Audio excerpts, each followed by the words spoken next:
this quirky sports van back to life actually turned into an insightful journey to fulfill its destiny, just as Curtis Brubaker intended to do. I gotta tell you, but the way, just right. And the fact that there's an anchor. Dude, it's incredible.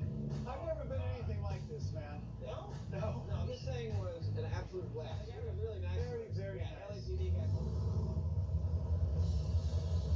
What's so special about the Brubaker box is that it represents an era of fearless.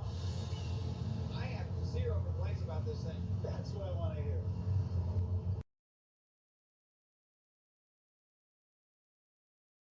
Yeah!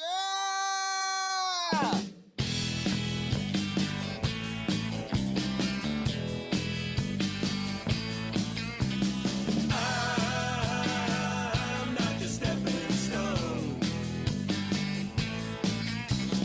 I'm not your stepping stone. You're trying to make your mark in society. You're using all the tricks that you used on me. You're reading all them high fashion magazines. The clothes you're wearing. We're over at Skull Motorcycle Shop with Mike Hansen and Deborah, and we're talking today a little bit about the Brubaker box and the Auto Mecha Sports Van Rover. Deborah, you started Brubaker box fans on Facebook, and I think it was partially to kind of continue your dad's legacy, probably partially because of the book that you're writing. Why don't you tell us a little bit about that? Well, the book was really my dad's idea. I contacted him, and my dad just got excited again about this car, and that there was interest in it, that there was one out on the road. And we started talking, he and I, and he said, I bet there's others out there. And I said, well, one way to find them is to create a place on the internet where they can find us. So we created the Brubaker Box Fans Facebook group. And I keep saying I'm going to finish it, and hopefully I will, mainly for my dad. Well, we hope you do too, and there's lots of other people who are equally looking forward to that, I'm sure. I think so. That's what I've been told. So what kind of legacy do you envision for your father, and what are your thoughts about the future of the box and carrying on his dream? Well, I'm sure he would love to see it be hundreds of them made again. But as a kid car, though, Yeah, as a kid you I can think do that it. would be fantastic. Owner-built kind of thing. And they really are safe because you're sitting so far back from the front end. So in any kind of collision that you hit something, you have all of that crumpling up before it gets to the driver, so.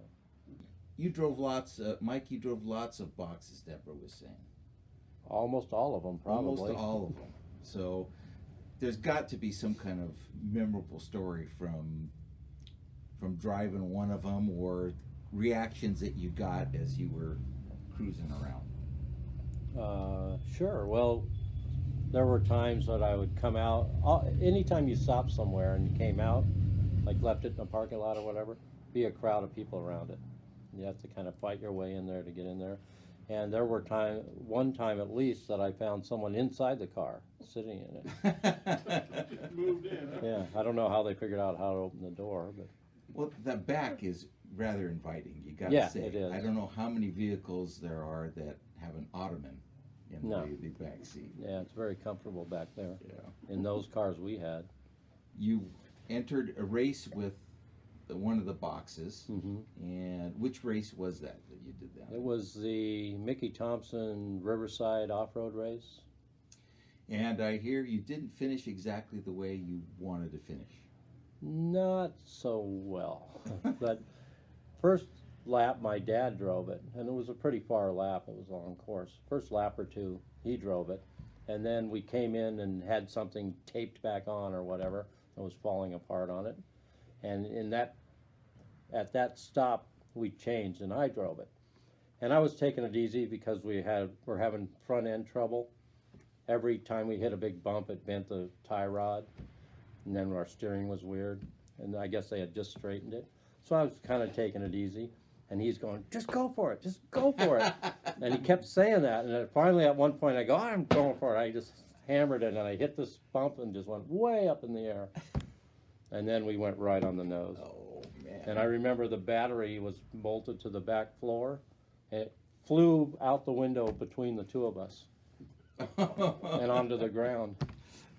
And that was the end of it. That car never drove again, but it was spectacular. So your dad was a passenger when you were driving that? Yeah. Oh, okay, cool. And they really, yeah, it's got a lot of possibilities.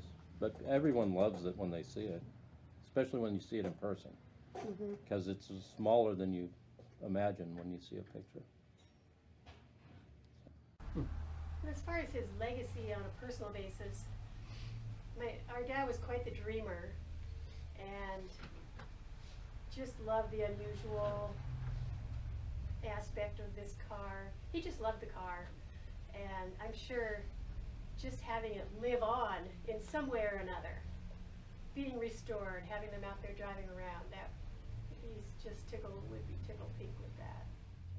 Yeah, you take away that steering wheel and everything there, and you just have a buffet up there in the front, you know.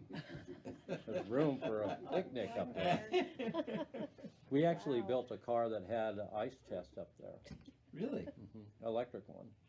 And then there were beer taps on the outside.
Checking out the Brubaker box.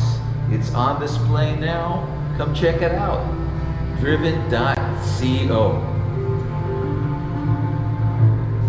Come get a look. We enjoyed helping get this thing here. It's one of very, very few.